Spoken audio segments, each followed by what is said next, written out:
You saw the statement of the Council of Governors insinuating that they won't be attending committee hearings because some of the senators are extorting them money. Are they running away from accountability? Exactly. I think anybody listening to the governors and having any form of sympathy for them is like them. How can a governor come and say somebody's extorting money from them when he has not used a gun to get that money out? And why are they giving that money? They are giving that money because they know they are guilty of something they don't want to be exposed. The reason the governors are now refusing to go before the Senate is because the Senate grills them in public, and they don't want the public to know they are corrupt. They don't want the public to know the extent of their corruption. If they think the senators are extorting money from them, all they need to do is report those senators to the EACC with evidence, or simply refuse to give the money to the senators, go before those senators and tell them the truth as you know it. But when you give money first, then you come telling us that we have given money, we are being harassed.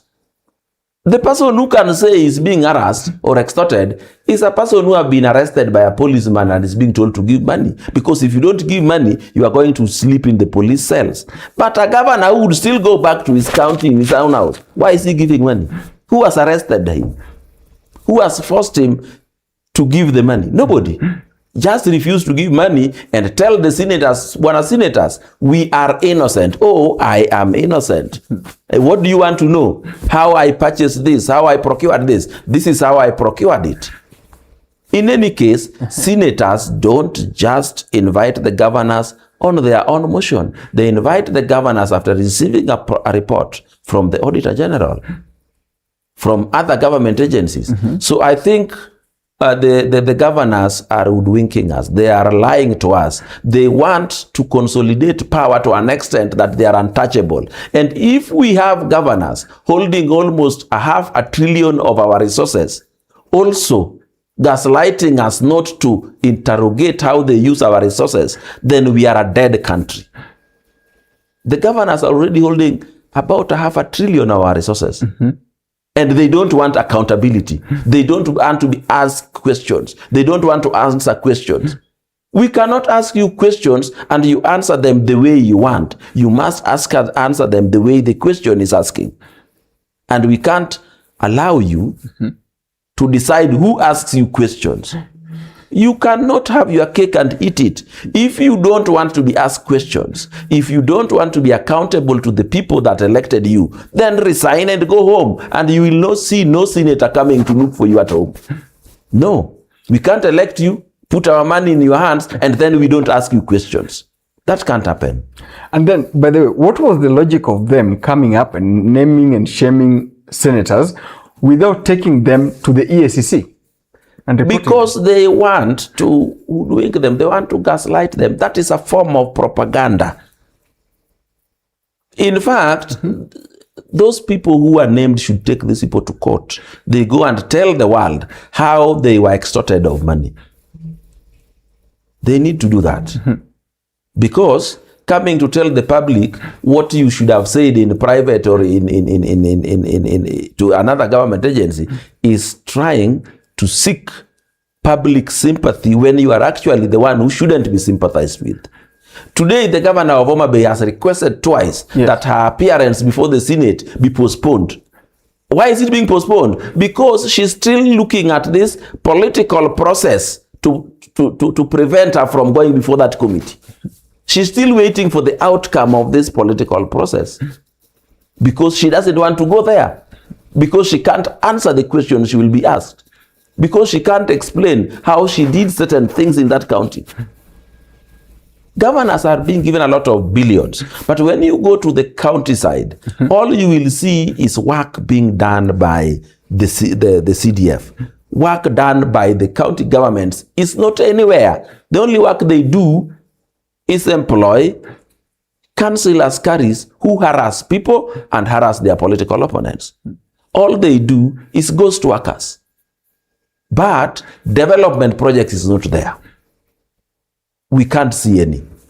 So you simply putting it that devolution has not lived to its potential?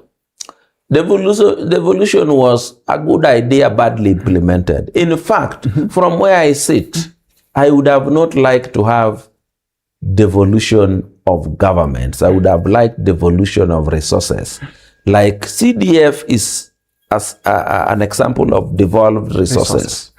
They should have devolved funds, but not government, so that we just have a committee whose job is to determine where those devolved funds is going to work, period. They get implemented straight from treasury like the parastatals are being implemented.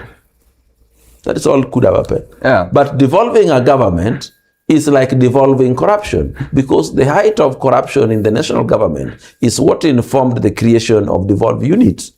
Then you devolve the units, yes, with exactly the same people who are looters in the national government. They will come and loot in the counties. And now you can see the governors are fighting to be untouchables. They are fighting not to be questioned. They are fighting not to be accountable to the very people they purport to serve.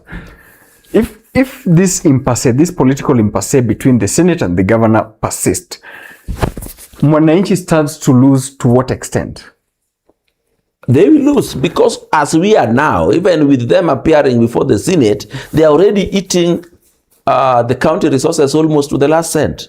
There are many counties that on the development budget, they inflate the costs to double. Will you mind mentioning? So once they have inflated those costs to double, they end up only procuring a certain quantity that becomes half. And the people who wins these tenders don't even get paid. What that translates into is that they eat the development resources 100%. Because one half they eat directly. The other half, which they go ahead to procure, they don't pay the contractors and the service providers. So they have eaten all that money. They have used that money to lay red carpets for dancing. They have used that money to lay red carpets for hoodwinking the very people whose money they have eaten. So we can't allow governors to have our resources in the name of devolving development. Then they don't develop and they don't want us to ask questions. How can that happen?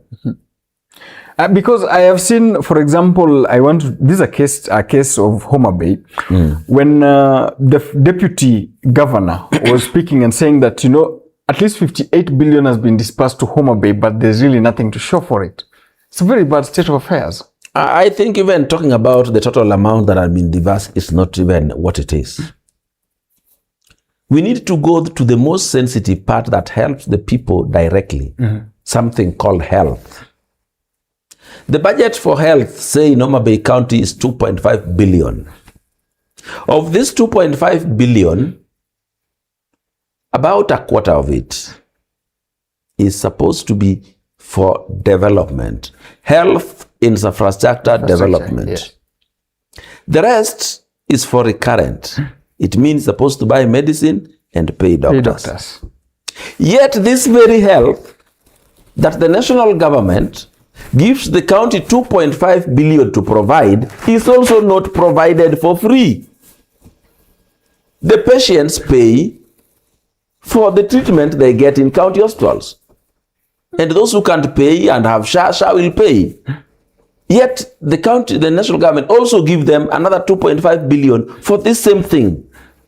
And yet, you go to hospitals, there's no medicine, there's no power supply, there's no water, the workers have not been paid, the doctors have not been promoted.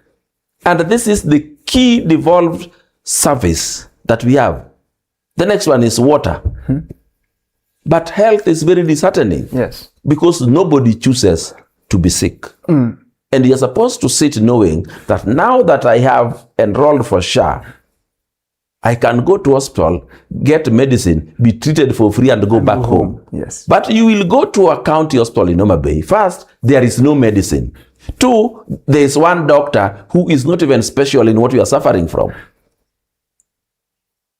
So, they see you, you pay them, Then you go and look for medicine outside. Yet, they have a 2.5 billion budget plus what they are being paid for the service they render. How are hospitals, private hospitals surviving? Private hospitals are surviving, yet the government does not give them any money. Yes. Because they charge the patients. County hospitals also charge the patients, and the national government gives them money, but still there is no service. It's crazy. So one thing we need to do, the people must decide that we are no longer going to elect politicians as governors or politicians whose ambition is on the rooftop, that you make them the governor, they want to make money to further their political goals. Because it is very disheartening for the people. And unfortunately, the people are so ignorant that they don't know their rights. They don't even know what to expect. They don't even know what kind of monies the governor holds in trust for them. They don't know. So if you come and tell them, oh, you see, the governor has sent you some little money here to build a ECD class of 500,000, they think that is all that is there for them. It is like a child that you donate 500,000 to, and the mother buys for him a sweet and they think that is worth 500,000. That is what we have in the county government. Very painful. It's indeed a very painful state of affairs. So what prescription probably will you provide, especially for the wananchi now that probably you want to be governor, you know? The national government, together with the people of Kenya, yes, must insist that the governors must appear before the Senate. It doesn't matter whether there are some senators who extort them. Let's just deal with those ones who are extorting them if they have evidence, but they must continue to appear. You can't say 4 senators are extorting you, but you don't have to appear before the whole committee. And it is your word against theirs. It is you to prove that they are extorting you. Yes. It is you to prove. And you can initiate their removal from there, but your obligation to appear before the Senate committee must continue. You must be scrutinized. You must be accountable to the people of Kenya for the money you hold in trust for them. Accountability.